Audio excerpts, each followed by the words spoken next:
すげえ怪しいやつがいっぱいいますね。超うざいっす。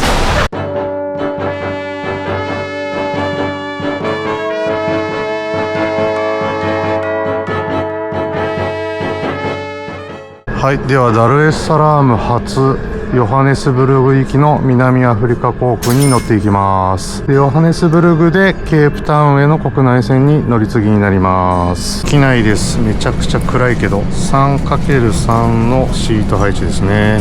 でシートピッチはまあ普通ぐらいですかね。機内エンターテインメントがないのはちょっと意外だった。機内食はこんな感じですね。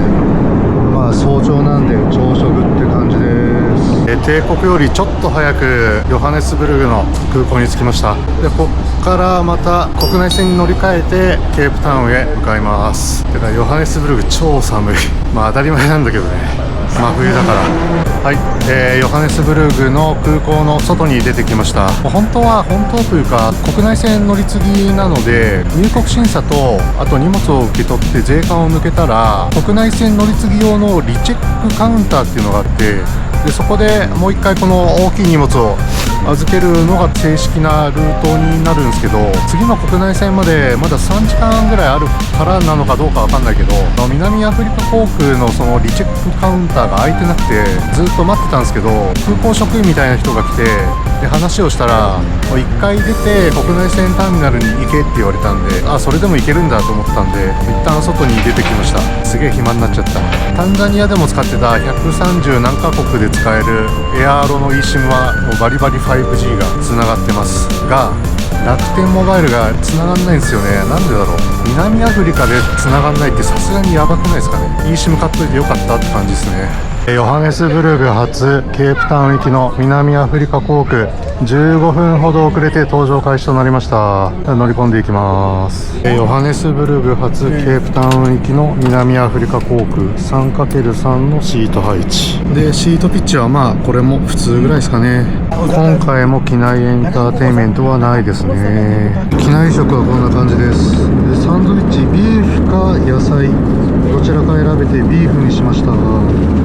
でミックスフルーツとヨーグルトかこれは。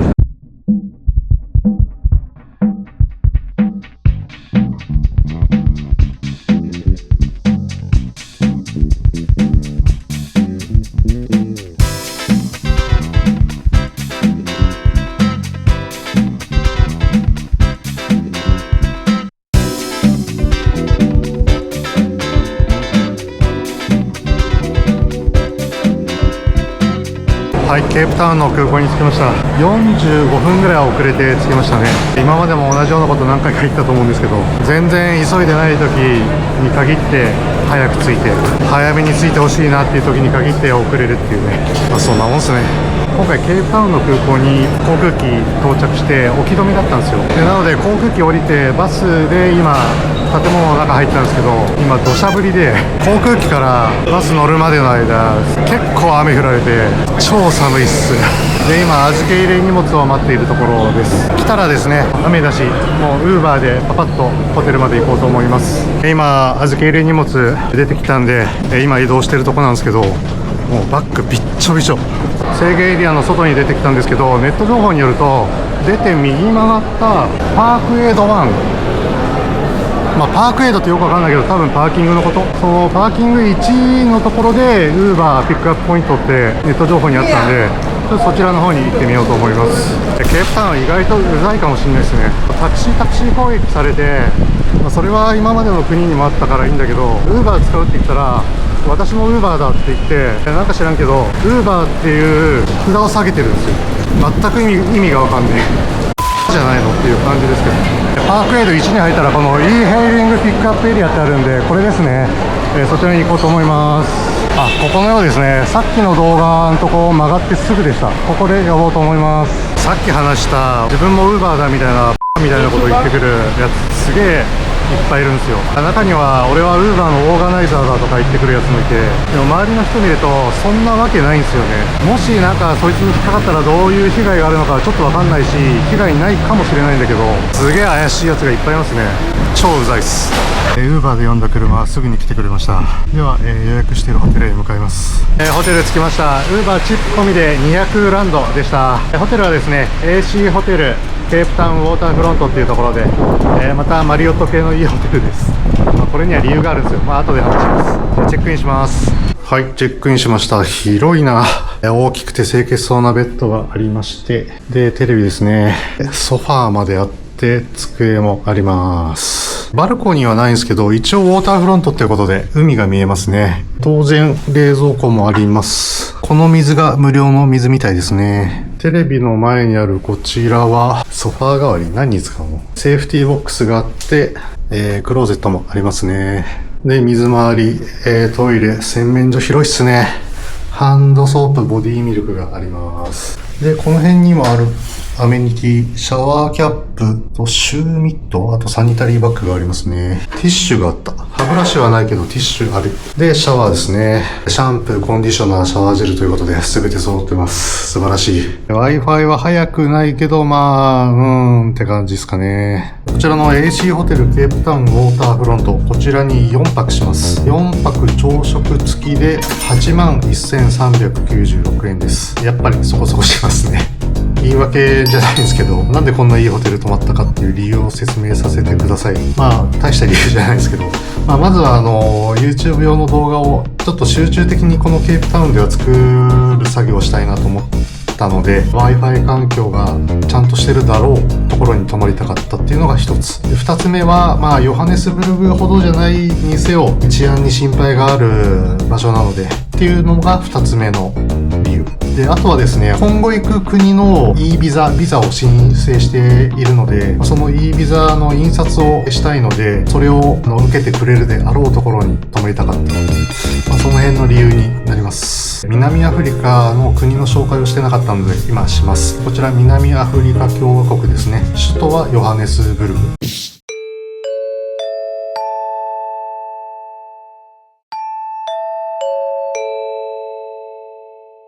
南アフリカ共和国の通貨はランドっていうものになりまして、今現在1ランドが 8.2 円ということなので 8.2 円で計算をしようと思います。ケープタウンは真冬なので今日めっちゃ寒いですね。気温13度、今最高気温14度、最低気温12度ということで、もう丸1日気温変わんないですね。もうずっと寒い感じになります。で、今時間3時42分なんですけど、正直雨降ってるんで動画編集作業しますって言いたいところなんですけど、ちょっと両替をしたいんですよねまだランドを1ランドも持っていないので、両替をしたいっていうのもあるので、すぐ近くに有名なショッピングモールがあるので、そちらに行こうと思います。このホテルから無料のシャトルバスが出てるみたいなので、それに乗りたいと思いますと思ったんですけど、シャトルバス毎時間あると思ったんですけど、タイムテーブルみたいなのがあって、それを見たら10時、12時、14時、18時ですね。そんな感じみたいですね。今はなんかネット情報だと毎時間って書いてあった気がしたんですけど、なので歩いても行けなくはないんですけど、雨なんですいません、ウーバーで行っちゃおうと思います。プールがあるんで、そちらの方も見に行こうと思います。寒いんで入らないですし、誰も入らないと思いますが。うわー、屋根がねえわ一瞬だけお見せします。いやー、どこプール？こっちか。こんな感じですもう風も強くなってきたんだけど、もうこんな感じですよ、天気今。いや、しんどいなウーバー呼んですぐ来てくれました。助かった。晴れてれば景色も楽しみながら歩いていけるみたいなんですけど、ひどい天気だ今日は。はい、着きました。ウーバー70ランドでした。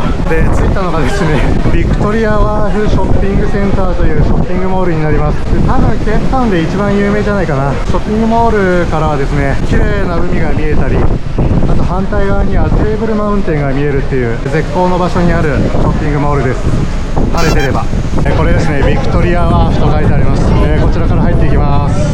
すいません、そういえばさっきホテルで言うの忘れてたんですけど、ケープタウンと日本の時差は7時間、ダルエスサラームから1時間遅れる形になりました。で、このビクトリアワーフショッピングセンターは、ケープタウンの中ではとびきり治安がいいと言われてますね。さっき話したようにちょっと両替しに行こうと思います。お金を両替しました。やっと腹減った。飯食おう。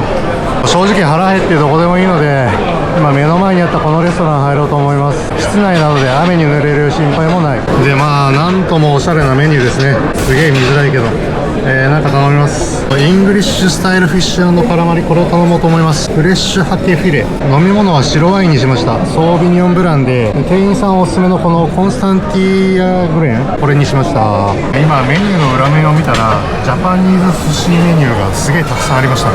すいません、さっき頼んだやつハケって言ったんですけど、ケイクっていうらしいですね。日本ではメルルーサっていう名前で通ってるらしいです。聞いたことないけどね。まずはワインが来ました。いただきます。甘さがちょうどいいかな。甘すぎず苦すぎずって感じです。ママスね。はい、来ました。もう何が何やら分かんない。これが多分ヘイクでしょ。で、このかまぼこみたいなやつ何で、これポテトかな。で、下にライスがありますね。いただきます。ではまずなんかフィッシュ&チップスのフィッシュみたいになってるんで、いただきます。何もつけないで食べるとあんまり美味しくないね。味がすんごいホクホクな感じで、タラに似てるけどタラより滑らかではない感じかな。これは普通のポテトフライでした。美味しいけど特別動向を入れるものではない。あとこれよく考えたらどう考えてもイカでしたね。メニューにカラマリってあったから、それイカですね。いただきます。これまあまあうまいですね。で、次にこのタルタルソースつけて食べます。つけるとうまいですね。ただやっぱ魚自体というか魚フライ自体は味がそんなないですね。大げさに言うと塩かけた方がいいかもしれないレベル。ごちそうさまです。お会計422ランドでした。この地下というかローワーレベルにピックンペイっていうスーパーがあるので、そこでドリンク類を買ってからホテルへ戻ろうと思います。こちらですね。こちらのピックンペイで買い物しようと思います。ピックンペイってどっかでも買い物したよね。なんかもういろんなとこ行き過ぎてもうわけわかんなくなってます。このピックンペイっていうスーパーでも寿司が売ってますね。こっちはちらし寿司的なやつですかね。海沿いの町だから魚が取れるっていうのもあるんでしょうけど、結構さっきのレストランもそうだけど寿司人気なんですかね。で、ここのピックンペイこんな広いからもう何でもいろいろあると思います。コーラとかファンタスプライト 500ml かなが14ランドだから100円ちょい。だから日本と同じぐらいですかね、物価的には。はい、当然クレカで支払い OK でした。では買ったものは後でお見せするとして、ウーバー呼んでホテルへ帰りたいと思います。 4,5 分待ちましたがウーバー来てくれましたんで乗り込みました。めちゃくちゃどうでもいい話なんですけど、痔になりました。人生2回目の痔になりました。もう今まで40年ぐらい生きてきて1回しか痔になったことがないのに、2回目の痔がアフリカ一周中っていうのはマジで勘弁してほしいです。ということで薬局で痔の塗り薬を買ってまいりました。痔の塗り薬169ランドでした。悲しい。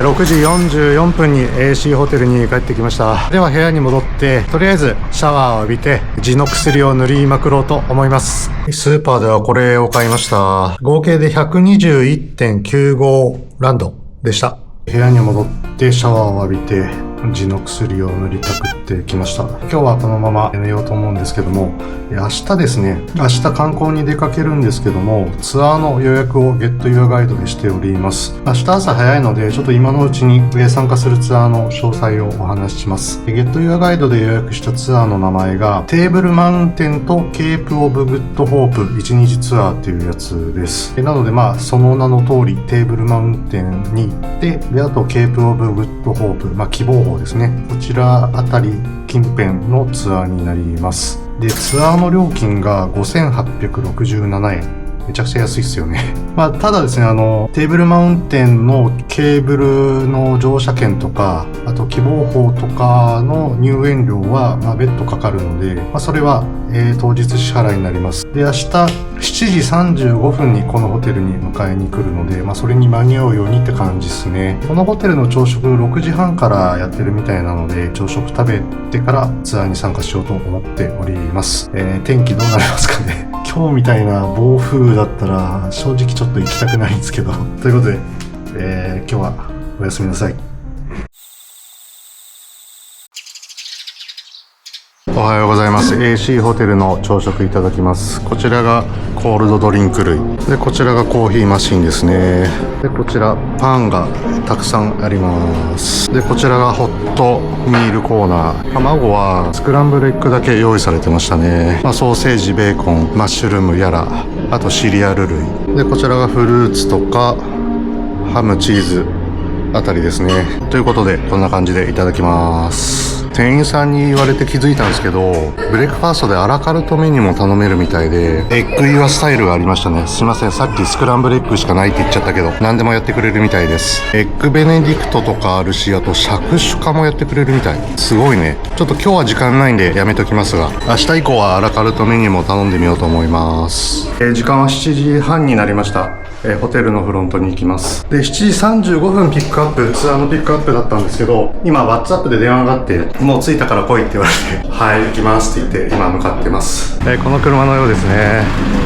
ということで私だけピックアップして、他のピックアップポイントに多分行くと思います。で、天気はめっちゃ曇ってるけど、今んとこ雨は降ってないですね。今日のこのツアーの参加者は8名だそうですね。8時20分、最初の目的地についてボーカープという街に来ております。このボーカープという街はこのカラフルな街並みが人気の観光地のようですね。確かにすごいな。ケープタウンにこんなところがあるとは知りませんでした。わ、すげえこっちも。この画角が有名みたいで、ガイドさんが積極的に写真撮ろうぜって言ってくれますね。確かにこの画角綺麗ですね。はい、ボーカープは少しだけでしたね。次のポイントに向かうようです。そこにあるようにアートギャラリーが結構何箇所にもありましたね。Further down to your right, we have the Signal Hill Mountain. Now the reason why it's called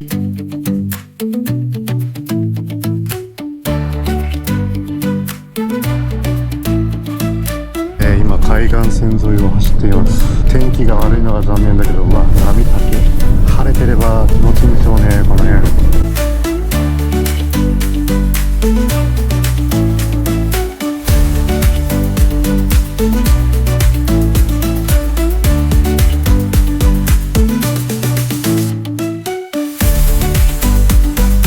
どうやらチャップマンズピークドライブという有名なドライブコースに入ったようですね。いや、この辺確かに綺麗だな。自分で運転したい。チャップマンズピークドライブに入ったらちょっと天気が良くなってきそうな兆しが見えます。このまま雨だけは降らないようにお願いします。いや、いいっすね、チャップマンズピークドライブ。レンタカーもありだったな。もう少しで希望峰っていうところなんですけど、でっかいガチョウみたいなものがいますね。10時半に希望峰に着きました。ケープタウンからそこまで離れてるわけじゃないんですけど、途中いろんなところを寄ってまして、チャップマンズピークドライブとかもなんか今日臨時休業中なんですけど、途中まで行って引き返して別の道からここに来たとかやってたんで、2時間ぐらい時間かかりましたね。で、その途中も撮影しようと思ったんですけど、天気が悪くて、でプラス窓ガラスが曇ってたんでなかなか撮影できなかったです。で、今は奇跡的に晴れてますね。ということで希望峰ケープオブグッドホープでございます。ご存知の方多いと思うんですけど、1497年にバスコダガマがインド航路開拓の際に見つけた場所ですね。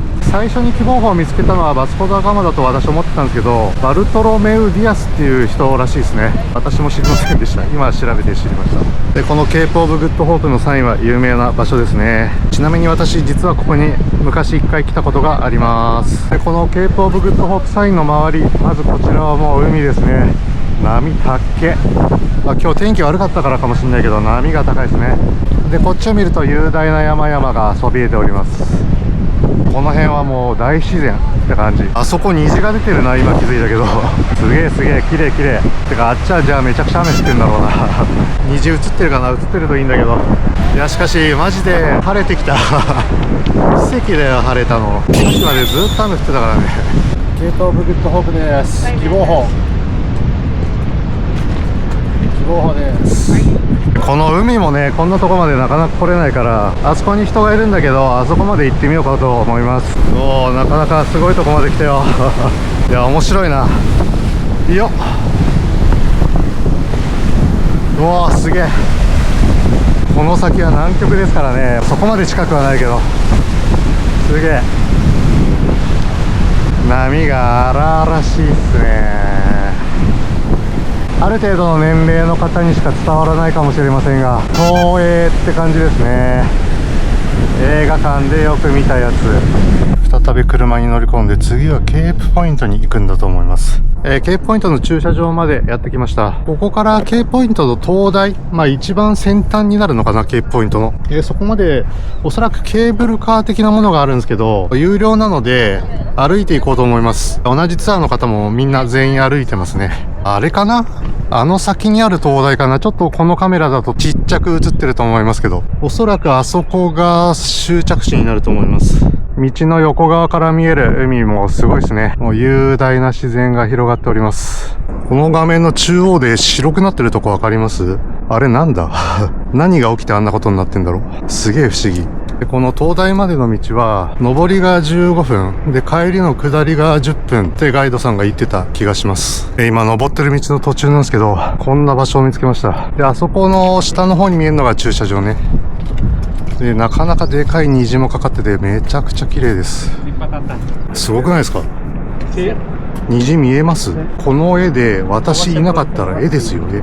この汚いおっさんがいなかったら絵です。完全に。登り始めたのが10時55分で、今11時6分で、もうちょいで登り終えるんですけど、駐車場の車に戻るのが11時45分なんですよ。時間短いな。てか今までもそうなんだけど、このツアー忙しすぎ。ケープポイントとか、希望峰に行くツアーってたくさんあるんですけど、テーブルマウンテンも含むツアーって少ないんですよ。そのせいだと思うんですけど、もう時間がタイト。スケジュールがめっちゃタイト。すぐそこが終着地なんですけど、2個目のビューポイントみたいな感じのとこですね、ここは。いやー、すごい。大自然。ケーブルカー乗り場まで来ましたね。で、一番上のライトハウス、灯台は、もうちょい上。ようやく着きそうです。てか、時間があんまないからっていうので、急ぎ足で来たから、しんどい。急がなければ、そこまで疲れないと思いますよ。はい、着きました。ライトハウス灯台ですね。ケープポイントでおそらく一番高い場所。来ましたよ。いや、すごい。当たり前ですけど、こっちの先端より向こうには何もないですね。厳密に言えばめちゃくちゃ向こう行けば南極があるのかな。そしてこの完璧な虹見てください。右下の端から左下の端まで全て綺麗に虹ができてますね。なぜかちょっと雨降ってきたけど、ここはケープポイントです。で、このケープポイントは、このケープ半島の一番南端に当たるみたいですね。ケープオブグッドホープよりも若干南にあるらしいです。ケープポイントの一番端っこから撮影しております。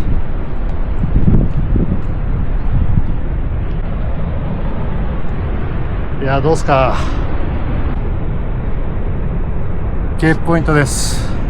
で、こっちの先端の反対側、ライトハウス側なんですけど、この石って何の意味があるんですかね。なんでしょうね。みんな落書きしてるけど、パワースポットだったりするのかもしれません。では、時間がキツキツなツアーなのでちょろっといただけなんですけど、駐車場に戻ろうと思います。ケーブルカーに乗りたいとこですけど、帰りももちろん歩いていきます。改めて絵画のように美しいところから撮影しております。ここもう一回来ることあるかな、人生で。ここは本当に素敵な眺めです。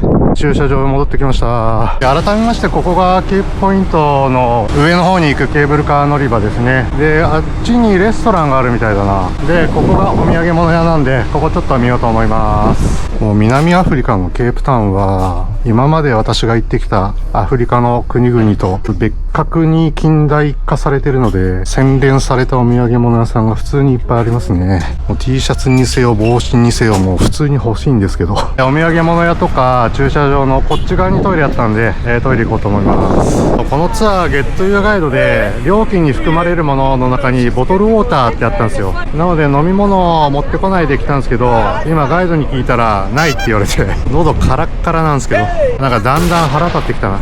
11時46分、車出発です。12時5分に車降りまして、ケープポイントオストリッチファームというところに来ました。オストリッチダチョウですね。でかいな。